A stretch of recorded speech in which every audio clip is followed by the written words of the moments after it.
Welcome back to Rebored Podcast. Today we're doing a list ranking of the Suicide Squad characters. Not trailers. Yes. Characters. This is based purely off of our enjoyment. I don't think there's one thing we can pinpoint, or I don't have like one reason. It's not like I don't want this character to return in this order, but it's difficult. I'm not going on who I want to. I'm just going off who I enjoyed in the movie. It's very difficult. I'd say there's a certain point in the list where it gets super hard. There's just one that I have that I think is kind of maybe. Actually, no, I don't think it's controversial. I think I won. Maybe it's so hard because these characters are all great. Okay, yeah. Let's get right into it. So my number 18 is Mongal. My number 18 is Amanda Waller. I want to knock the shit out of her the entire movie. See, I have her a little bit higher because I wanted to knock the shit out of her. Because it was enjoyable to have that experience. Okay, I got you. Mongal, I can't. I think she may have had one line, if that. I'm gonna get the bird, is what she said, or the chopper. Yeah, and then she just crawls out of the fire. She looks disgusting, and I don't even know if she's an alien or not. So yeah, I have no clue who the hell she is. Well, they didn't know either in the movie. They were like, "Is she an alien?" Yeah. But whatever. All right. So my number 17 is Soul Sarah. My number 17 is Javelin, and it's because he tried to flirt with Margot Robbie. No, I mean you can't blame him. Come on, if you were dying, you'd be like, I can't. But fuck him. Okay. And also, he didn't even get to throw his fucking spear. Yeah. So Sarah is just like, I don't know, whatever. She's in that one scene, and then in the end, she sets up a good bit where she's like, "Do you see the guys?" They're like, "I didn't see anyone." Yeah. But other than that, not that memorable. Mm-hmm. We then have, or for number 16, I have Amanda Waller. My number 16 is Soul Sarah. For the same reason you said. She's not really in the movie. And as I said earlier, wanted to knock the shit out of her, but it was enjoyable to want to knock the shit out of her. Yeah, I got you. So then I have, for number 15, I have the Thinker. Number 15, I have Mongol. Yeah. She's just boring. She just dies right away. So. Yeah. Thinker. I was a bit underwhelmed by him. He was enjoyable, but, he was just kind of like... He doesn't really... He's there for a lot longer than a lot of the characters on this list. And he doesn't really add anything. He's not as memorable, yeah. He's just kind of like the MacGuffin. Like, we have to get him here, and then he reveals the thing. And he dies. But he has a good death, though. Yeah, he gets like ripped in half. And then he gets thrown against a glass wall. Yeah. So for my number 14, I have Captain Boomerang. My number 14 is the Thinker. Same reasons you said. Captain Boomerang, I was unfortunately just underwhelmed by. I think... I knew he was getting killed off. I mean, we all knew he was going to die. But I would like to see maybe him throw like four boomerangs, and there were like some trick stuff going on, some fun stuff. He got an alright death, but he threw his first one, it was pretty cool though, and it just chopped the guy's head off. Yeah, he got like one good moment, but a pretty unmemorable death. Fucking Mongol got him killed too. Yeah. What can I say, man? So my number 13 is Javelin. My number 13 is Savant. I think I like Javelin more because of the actor, because he's funny, but his javelin is important for the rest of the movie. He has a good kind of full thing to go through the entire third act with, and you gotta do what you gotta do when you're dying, man. Flirt with Harley Quinn. Yeah, I also just think Savant didn't add that much, and he killed that fucking bird. Fuck you, Savant. That innocent bird. Oh yeah. My number 12 is Savant. My number 12 is Captain Boomerang. Just didn't add much of anything. And Savant's like scary too. He has like scars and his hair is ugly. But he checked to see if the Weasel could swim. But I put him as high as I did because he got the one head blow off death. Yeah. So, who was yours? Mine was Captain Boomerang. Yeah. So my number 11 was Weasel. My number 11 is TDK. Yeah. I put Weasel there because, I mean, he scares me in so many ways, but like it's enjoyable, and like he gets probably one of, if not the best death of the entire movie when it's like, did anyone check if Weasel goes? Like, I put TDK here because he doesn't add anything, but he's like funny throughout the movie. Yeah, and his power is so stupid. Yeah. So my number 10 is Milton. My number 10 is Blackguard. Pete Davidson. Yeah. So it was funny though. I kind of felt Milton, like he's scared. I was scared too. He got a pretty funny death. And Milton's a funny ass name, man. So my number 9 is Milton. And honestly, I don't think it's because of the character. I think it's because what everyone else was doing about the character. Milton himself is not that funny. But Milton creates one of the best, like, just Milton. It makes me laugh. Yeah. My number 9 is Bloodsport, Pete Davidson. Wait, I was about to say Bloodsport. Not Bloodsport. Whatever the fuck his name is. Blackguard. I just saw the B and I wrote down Bloodsport. Yeah, he's funny. I think he probably gets he gets the most out of all these like throwaway characters at the beginning. He gets like 2 whole scenes, and he has that funny like the thing with the fucking paper on his shoe, and he sells them out. That's funny. And Pete Davidson's just enjoyable. So. Yeah, he is. My number, we're on 8, right? 9. No, we just did he give you 9? My 9 was Milton, I said. Oh, okay. Yeah, right. You were so now it's number 8. You got it. Number 8 is Polka Dot Man. Wow. What? That's low, I thought. This is when it started getting hard for me, here, and then the top 3 were kind of easy. Mine gets hard at number 7, but my number 8 is TDK.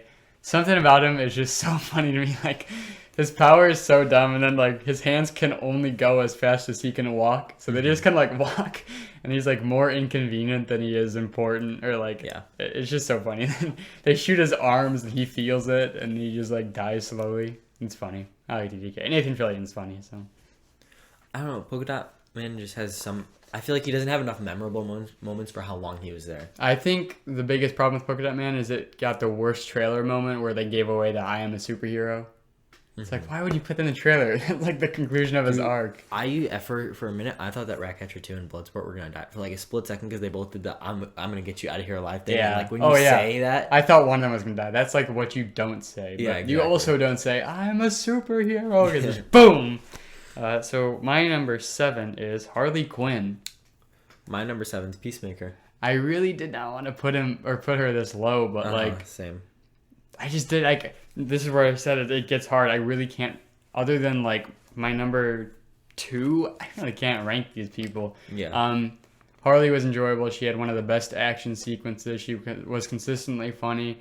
She's grown a lot since the original Suicide Squad. I have no criticisms. It's just I enjoy these other characters more. The reason Peacemaker is because I loved him throughout this movie until, what he did to Red Flag. That was the one moment where it's like, if that didn't happen, he'd be so much higher on this list. Yeah.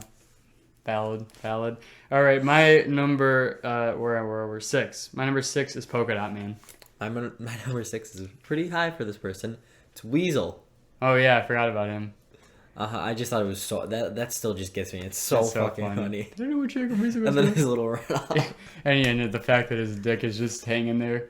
Someone has a theory, since weasels are supposed to be good swimmers, that Weasel outplayed Amanda Waller and pretended to die so that he could get to shore and just run away. For some reason, they never checked if he died. They just like marked him off. So I mean, I should double tap from here on out. But yeah, Polka Dot Man. I love the actor. All the mom stuff was super funny. Someone pointed out the detail that like when it's the group shot and they're all his mom, even the rat is his mom. She has like glasses on him. And King Shark, it's just funny. I think he's a great character. He gets the Milton part. He kind of makes Milton funny. So yeah, I love it. My number 5 is King Shark. Yeah. Yes. So is mine. Oh wait, no, mine's my first King Shark. But why? He's enjoyable throughout the entire movie, but he's funny. He just doesn't add any like emotional value, I guess. There are like some sad moments, like oh, well, I was he's kind of like the puppy love of the movie. Yeah, I was scared he was gonna die the whole time. Yeah, that's kind of why I put him at 4 because it's he's the character you awe at the end. Oh wait, no, I don't have him at 4. Shit, at 4 I have Ratcatcher 2. I really wanted to place her higher. Because I was very surprised. Not 4. Shit. Wait, yes 4. What's your 5? My 5. I put this. We're on 5 right now. All right, hang on. My number 7 was Harley. My number 6 was Polka Dot Man, and my number 5 was Ratcatcher 2. Okay, got it. So yeah, I was really surprised by her. I really liked her character. I wish I could have put her higher. Yeah. But Taika Waititi helps a lot with that character. She's probably the more important emotional core of this movie. The rats that creates a good. I mean, she obviously kind of saves the day, and she has a good like solid character thing with that she's sleeping all the time. My number 4 is Harley Quinn. Mm. Just couldn't put her much higher than that at all. Like I was like even debating if she was like a 4 character. You know Yeah, what I mean? yeah, but it's Harley Quinn. She's kind of like the most important character in the DCU. Yeah, I know. She's in everything. Yeah. She has as many appearances as Superman. More screen time too, I think. It's terrible. So my number, I gave this away. My number 4 is King Shark. Sylvester Stallone. I don't like him, but it's funny. And King Shark is funny. The way he walks is funny. He has that great moment that is actually pretty like emotional, where he finally sees his fish friends, but they end up attacking him. But nonetheless, he's happy for a little bit. And those are not real, right? No, I don't think so. And like when he's jumping, it's cute. Mm-hmm. I just like King Shark, man. He's a Yeah. bird. Hand. It's cool. It's Rocky. Well, it's Sylvester Stallone's dumb. I think he's just playing himself. Oh, how do you read the book? He starts learning Spanish. Yeah, he doesn't know what he doesn't know. My what number language 3 is Ratcatcher 2. I Yep, think valid. she is like one of the best emotional moments. No, definitely the best emotional moment. Wait, what was your number 4? My number 4 was Harley Quinn. Yeah. She is the second best emotional. She's the happiest moment in this movie. Yeah, and especially that, and obviously she's kind of the when Ratcatcher 1, Taika Waititi gives like the all the rats are important thing or whatever, even the bad ones or the ones that aren't important are that, and that's kind of her. Even though Taika Waititi says that it's kind of her moment, so she gets that, I guess. Yeah. So that's pretty cool. My number music that was playing then. Yeah, my number 3 is Rick Flag.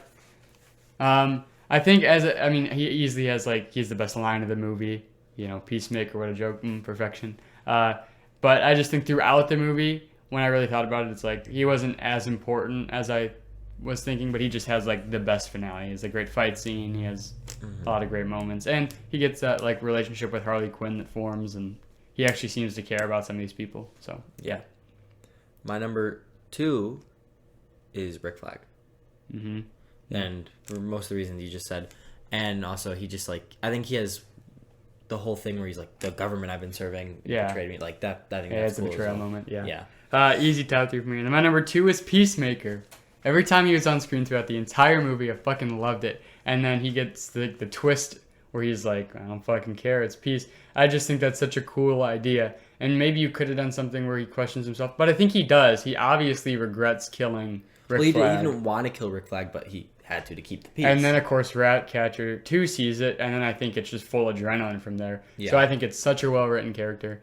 John Cena fucking rapes that role. It's so good. And it's funny the entire time, and I can't wait for the Peacemaker show. I love the character. I think it's perfect that he didn't question himself, though. Yeah. Because I think that's better that like he just and has, he this has his own messed up show. ideology as well. I think he's gonna in his own show probably. And I was like Peacemaker would be like a top like 3 for me if he didn't kill Rick Flag. But the betrayal is what I think I like about it, because it's like if they didn't, it would have been a pretty easy finale in terms of like writing. It would have been like that was Someone where had to you betray go. somebody. And it's like I didn't see that coming really, because I didn't see obviously that the U.S. did it coming, though they kind of revealed that, but you don't realize how big of a deal it is until they're like, oh We shit. need a Rick Flag movie now. So Rick Flag gets the good like, oh, the government, and then Peacemaker gets the good like, well, if you reveal that, we're all fucked. So it's cool. And he has a cool helmet. I think we have the same number 1. Bloodsport. Yeah. Huge surprise. Uh-huh. I was expecting him to be just knockoff Deadshot. Yeah, he was funny. He was He enjoyable. gets the most probably emotional core with the daughter part. He obviously is the one who's like, we're going. We're gonna do this, take down Starro. He has, and I don't think we mentioned this in the video where we reviewed the Suicide Squad, if you should check out, but he has the coolest fucking mask ever. He does. The alien inspired thing. It looks so sick. I love all his weapons too, how they go together and stuff. Idris He Elba. was building a Nerf gun. Yeah, and it goes like boom, boom, boom, boom, boom, boom, boom. That's cool. And he doesn't remember Milton. Makes that joke funny. No, he remembers Milton. Harley doesn't remember Milton. No, they don't. Neither of them do. No, he does, because he's like, well, no, he forgot that Milton was still with them. He's like, Milton was still with us? Oh, yeah. He's like, oh, we left him in the car. Yeah. Oh, yeah, there's also that part, going back to King Shark, I just remembered where they all go in the club and then he's sitting there alone. Yeah, that was so sad. I think he's crying. Yeah, he is. Yeah, that's sad. So that's our list. They should have let him wear the fucking mustache and let him in. Fuck you. That's so good. Yeah, I mean, there isn't really a bad character in this other than Mongol. Mm-hmm. Oh my god, dude! You know, if there's another one, some of these characters are gonna have to die. Like the ones that survived, and I don't want any of them to die. No, I don't. Well, that movie, as it sits, is probably going to get bumped up to a 5-star for me. I can't even lie. The characters are great. Tell us your ranking down below. Now, John, you do the rest of the outro because I was about to do it. All right, we have TikTok, Instagram, Twitter, all at Rebored Podcast. We also have a podcast where we talk about news and what we've been watching. Go check that out anywhere you listen to podcasts, and stay here for exclusive videos like this every week. And if you enjoyed, make sure you subscribe, and goodbye. Goodbye.